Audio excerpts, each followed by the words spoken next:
Welcome back to the Cars with Jay YouTube channel. I know I've been away for a little while, but I've been feeling a bit unwell. And usually when you feel unwell, you kind of struggle to sleep, or at least I do anyway. And what do you do as a car guy when you struggle to sleep? You go on Facebook Marketplace to like 2 or 3 a.m. looking at cars that you know you can't afford. Unfortunately, I did this and I ended up stumbling across a really unique BMW E34 5 Series Touring that I just had to message the owner. The car looked really, really good. It was at a really cheap price. And like all my cars that I like to buy, it had a fault with it. And I just love to tackle things myself. So I thought it was worth a message. Anyway, fast forward later, I messaged the owner, Ed. He got back to me and said that my response was one of the most unique he saw out of the 160 messages he got for the car. We ended up going to see the car, and this is kind of what we ended up with. Welcome to my 1992 BMW E34 520i SE Touring. My first 90s BMW, and considering it was an unplanned purchase, makes this even more exciting. Despite being a fairly basic SE model, it features a double opening sunroof, which is pretty cool. When it comes to classic cars, I'm not too worried about the specification. If I wanted modern features on my car, I'd buy a modern car. So I actually didn't view this car by myself. I went with my friend who happens to be the best BMW guru that I know. So Calvin, if you come on screen, and you just tell us exactly what you liked about this car when we went to see it. I mean, when I first saw the car, it ticked 3 boxes. BMW from the 90s, BBS wheels. And then from there, it just kept ticking boxes, really. Can't help but smile when you look at this car. It's one of those cars. I think the colour has something to do with that as well. Yeah, 100%. Alpine white is such a 90s colour. You don't see it You don't see it at all, really. Like, it just stands out properly, and especially when the car's clean. It just makes it 10 times better. So what was the problem with this car then? What do we need to solve today? Unfortunately, the car has no gears. It has no forward drive. We haven't actually driven the car, have we? No, and that's the unique thing about this. I've bought a car that I haven't actually driven. Yeah. So we don't actually know if it drives good. Apparently it does. I mean, thanks to the previous owner, Ed, he said that the car was completely fine until it no longer went into drive. We managed to source a gearbox from a 1994 520i Touring. Very, very hard to source these gearboxes. It's one of the cases where either some people have them laying around their homes and they want to throw them away, or some people charge stupid money for them. Yeah. So we got really, really lucky, and we got even luckier because I happen to know someone who's really awesome and who's letting me use his unit today to do the gearbox swap. And that guy is Taylor. Bonjour. On cue. Absolutely on cue. Perfect time. Hello, mate. You alright? All good. Come here. Come here, give me a hug. It's been a while, isn't it? This was unscripted, by the way. It genuinely was, yeah. So we're going to get the car into the unit now, and then we're going to try and change this gearbox. See if it drives. See if it drives. My game strong in my Range Rover. I got the blackjack juice and my racks off the roof, and you see the SUV rolling up next to me, old enough to take you over Sesame. Remember, back when I was a kid, all I did was stroll back from the cold over South Bridge. My mama told me do no entiendo. All I ever heard. Okay, so we've got the car inside now. We're going to get it lifted up on the ramp, and we're going to take a look at what it's like underneath for the first time properly. We've got the gearbox here, and I'm just hoping that it works. Get to rapping 'cause you're never getting higher. Yeah. In the front row, kicking back, old school crash like damn. Can't get enough of this mo like All right, Calvin, we've got the car up in the air. What's it look like underneath? Have I bought a lemon?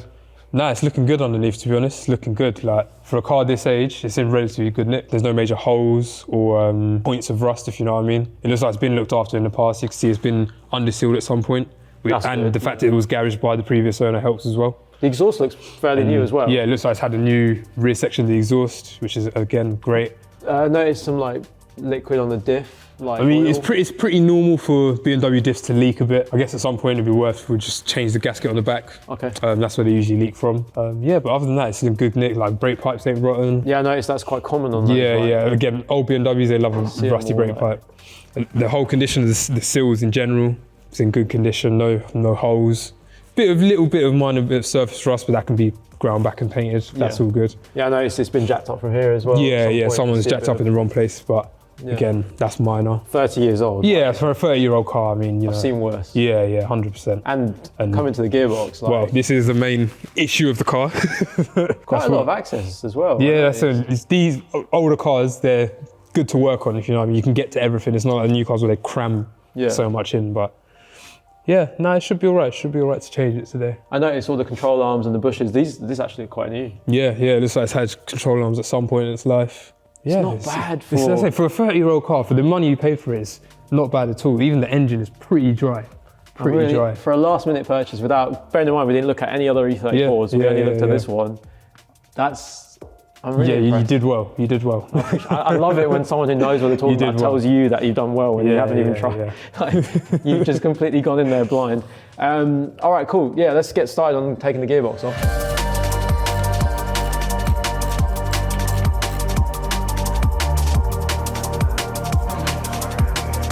All right, so we've made big progress at the moment. We've taken off the exhaust system. It's huge. It is really, really long, and you don't really appreciate how long it is until you've actually taken it out of the car. So we'll follow it down and we'll talk to Calvin and we'll see what's next on the build.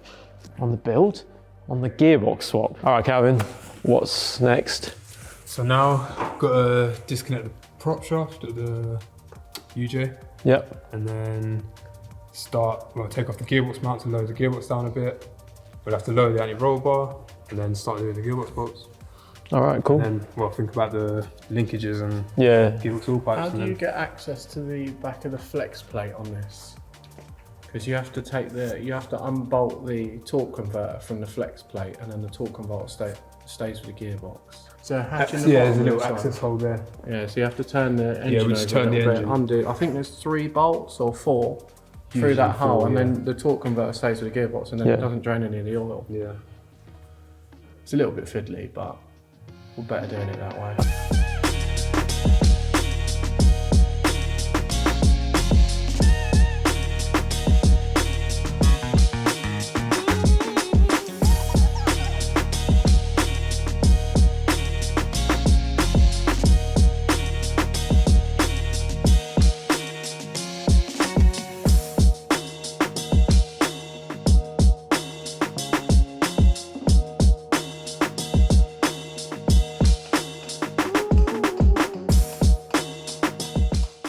So quick update, we've taken the prop shaft down, we've dropped the anti-roll bar, and now we're just basically going to start taking off the gear linkage, the gearbox mounts, the rubber bushes and stuff like that, and start dropping this down.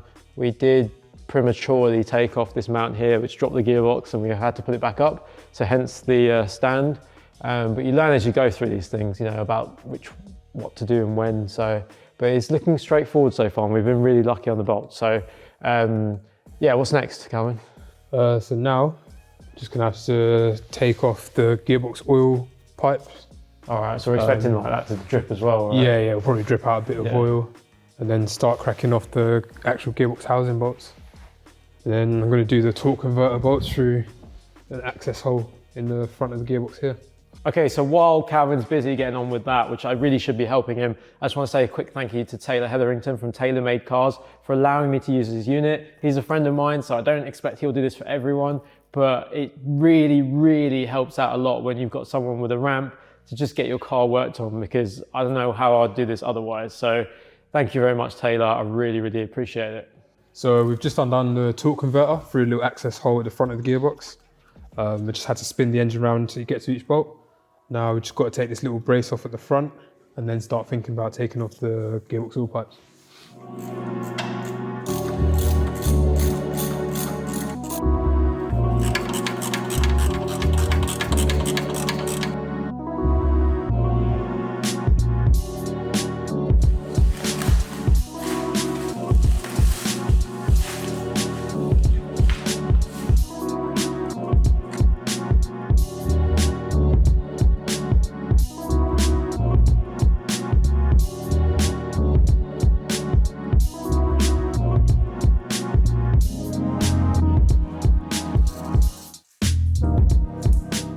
Basically, this line goes from the gearbox to the gearbox oil cooler.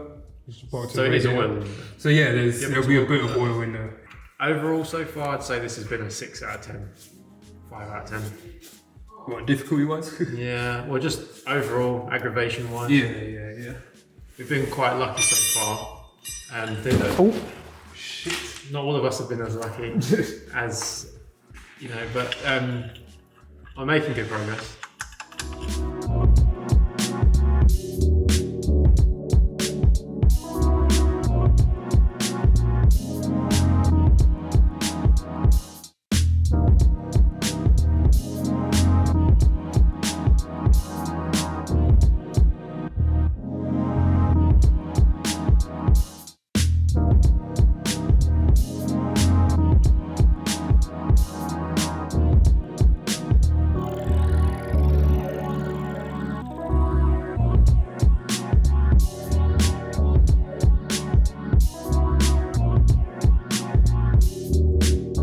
right, so we've had a quick break because we needed food. It's getting late. We thought we'd do this in 3 hours and it's been 4 and we've just got to the stage where we're ready to take the box out. Yeah. So bit behind schedule. it is what it is. Taylor's amazing for letting us stay here this late. So I think it's like 10 or 9:30 or something like that. 9, 10. So, I mean, he was late to begin with, so we did start late. So, we've taken out all the bolts from the bell housing, all the mounts down. We have the gearbox supported by this jack here. What else, Calvin, is that it? So now, we just start prying the gearbox away from the engine and then start to lower it down. 3, 6, 9. These.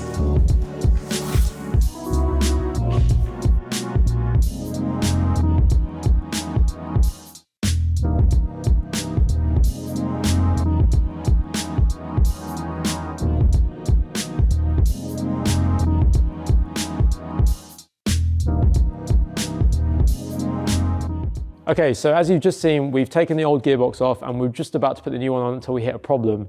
Now, I'm going to let Calvin explain what the problem is because he's going to explain it better than me. Calvin, So, what's the problem, man? well, this is the old box here that we've taken off. If you want to come closer and have a look, connector on the gearbox is quite a small little twist-on connector.